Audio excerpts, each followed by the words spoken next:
ప్రతిపక్ష నేతగా లోక్సభలో విశ్వరూపం చూపించారు కాంగ్రెస్ అగ్రనేత రాహుల్ గాంధీ. తాను చెప్పాలని అనుకున్న అంశాన్ని అధికార పక్షానికి సూటిగా తగిలేలా చెప్పారు. అధికార పక్షం అభ్యంతరాలు లేవనెత్తినా తన ప్రసంగం నుంచి డైవర్ట్ కాలేదు. స్పీకర్ మందలించినా, రూల్స్ ప్రకారం నడుచుకోవాలని సూచించినా వాటి జోలికి వెళ్లలేదు. ఒక్క నీట్ పరీక్షే కాకుండా అగ్నివీర్, అయోధ్య, పేదల కష్టాలు, రైతులు, మహిళల వంటింటి ఇబ్బందులు, నోట్ల రద్దు, మణిపూర్ రగడ ఇలా అన్నింటినీ తన ప్రసంగంలో ప్రస్తావించారు రాహుల్ గాంధీ. మాటల తూటాలు పేల్చారు. గతంలో లోక్సభలో చూసిన రాహుల్ గాంధీకి, తాజాగా లోక్సభలో ప్రతిపక్ష నేతగా చూస్తున్న రాహుల్ గాంధీకి చాలా తేడా ఉందని తన ప్రసంగం ద్వారా నిరూపించారు. బాడీ లాంగ్వేజ్ కూడా మారిపోయింది. ప్రధాని మోదీ, హోంమంత్రి అమిత్ షా, రక్షణ మంత్రి రాజ్నాథ్ సింగ్ ఎవరిని విడిచిపెట్టలేదు. స్పీకర్ గా ఓం బిర్లా ఎన్నికైన సమయంలో ప్రధాని మోదీకి ఓం బిర్లా నమస్కరించిన తీరును ప్రశ్నించారు. మోదీ, బీజేపీ నేతలు మొత్తం హిందూ సమాజం కాదని విమర్శించారు. नरेंद्र मोदी जी पूरा हिंदू समाज नहीं है, बीजेपी पूरा हिंदू समाज नहीं है, आरएसएस पूरा हिंदू समाज नहीं है। नहीं नहीं नहीं नहीं नहीं नहीं नरेंद्र मोदी जी पूरा हिंदू समाज नहीं है, बीजेपी पूरा हिंदू समाज नहीं है, आरएसएस पूरा हिंदू समाज नहीं है। नहीं नहीं नहीं नहीं नहीं नहीं नरेंद्र मोदी जी पूरा हिंदू समाज नहीं है, बीजेपी पूरा हिंदू समाज नहीं है, आरएसएस पूरा हिंदू समाज नहीं है।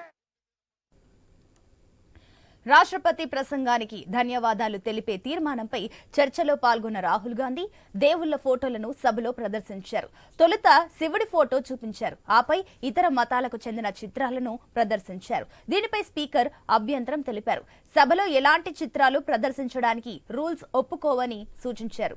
అయితే దేవుళ్లు ఎవరైనా అభయముద్రతో భక్తులను కాపాడతామని చెబుతారని, కానీ బీజేపీ నేతలు వారిని చూసే పద్ధతి వేరని మాటలతో దునుమాడారు రాహుల్ గాంధీ. భయపడద్దు అని దేవుళ్ల అభయముద్ర ఉంటుందన్నారు. బీజేపీ నేతలు హిందువులే కాదని విమర్శించారు. ఈ సమయంలో బీజేపీ ఎంపీలు నినాదాలు చేయడంతో తన మాటలు ఈటెల్లా తగలడం వల్లే వారికి మంట పుట్టిందని వ్యంగ్యాస్త్రాలు సంధించారు.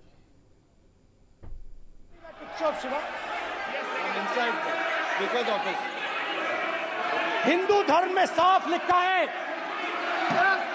सत्य के साथ खड़ा होना चाहिए, सत्य से पीछे नहीं हटना चाहिए, सत्य से नहीं डरना चाहिए। अहिंसा हमारा प्रतीक है। अभय मुद्रा ऐसे कीजिए, अभय मुद्रा। अब आप स्पीकर से कोई नहीं आएगा। प्राइम मिनिस्टर भी नोट कीजिए। प्राइम मिनिस्टर स्पीकर की तरफ से कोई नहीं आएगा। This will happen. स्पीकर वहां कोई नहीं, इट विल रिपीट अगेन। भाई ये आप बात समझिए, आप बात समझिए। ये इसलिए चिल्ला रहे हैं क्योंकि तीर जाके दिल में लगा है। Just get me that picture of Shiva inside speaker's office. Hindu धर्म में साफ लिखा है, सत्य के साथ खड़ा होना चाहिए, सत्य से पीछे नहीं हटना चाहिए, सत्य से नहीं डरना चाहिए।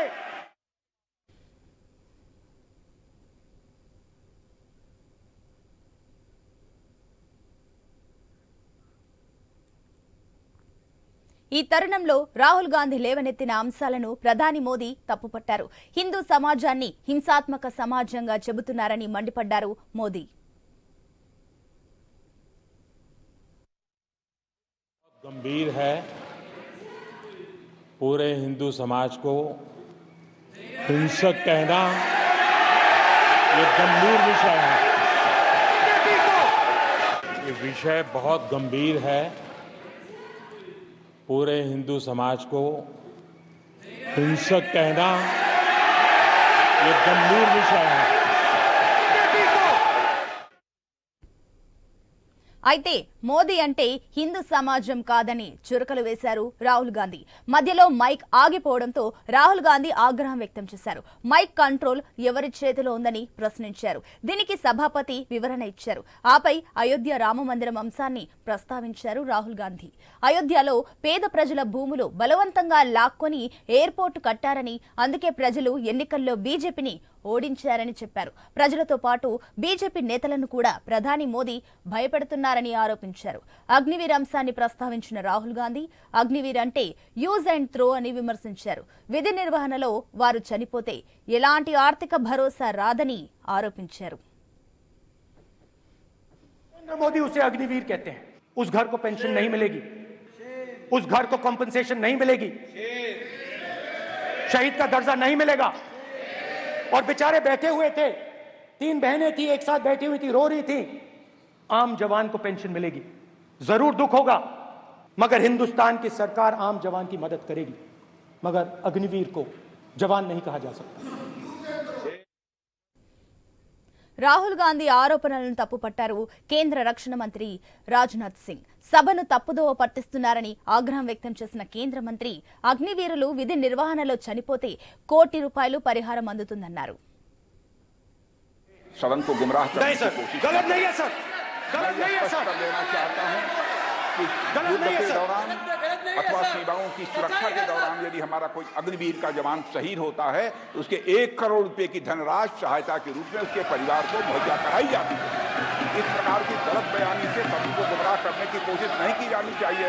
संसद महोदय, ప్రతిపక్ష నేతగా రాహుల్ గాంధీ సభలో అబద్దాలు, అవాస్తవాలు చెబుతున్నారని ఆరోపించారు. కేంద్ర హోంమంత్రి అమిత్ షా ఎమర్జెన్సీ సమయాన్ని, ఇందిరాగాంధీ హత్య తర్వాత ఢిల్లీలో సిక్కుల ఊచకోతను ప్రస్తావిస్తూ దేశానికి రాహుల్ గాంధీ క్షమాపణ చెప్పాలని డిమాండ్ చేశారు షా. अभय मुद्रा, इस पर इस्लाम के विद्वानों का मत एक बार वो ले ले। गुरु नानक साहब की अभय मुद्रा पर एसजीपीसी का मत वो ले ले। और मान्यवर, अभय की बात तो इनको करने का कोई अधिकार नहीं है। आपातकाल में पूरे देश को इन्होंने भयभीत करा है, लाखों लोगों को जेल में डाला। और आतंक, वैचारिक आतंक अगर कभी था, वैचारिक आतंक कभी था तो आपातकाल के वक्त था। और मान्यवर, दिल्ली में दिन दहाड़े हजारों सिख भाइयों का कत्लेआम उनके शासन में हुआ। आज वो भय की बात कर रहे हैं।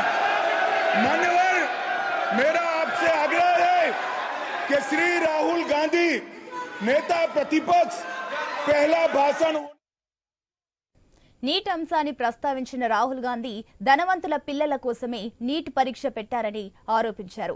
మణిపూర్ అంశాన్ని లేవనెత్తారు. ఉద్యోగాలు లేక యువత అల్లాడుతోందన్న ప్రతిపక్ష నేత రాబోయే ఎన్నికల్లో గుజరాత్లో బీజేపీని ఓడిస్తామని చెప్పారు. దేవుడితో తనకు డైరెక్ట్ సంబంధం ఉందంటూ ప్రధాని మోదీ గతంలో వ్యాఖ్యానించారని వ్యంగ్యాస్త్రాలు సంధించారు Rahul Gandhi. Of course, who has a direct connection with God, has a direct, speaks directly to God. Yes, the Paramatma speaks to Modi ji's Atma directly. Unlike with all humans, we are all biological. We are born, we die, but the Prime Minister is a non-biological being.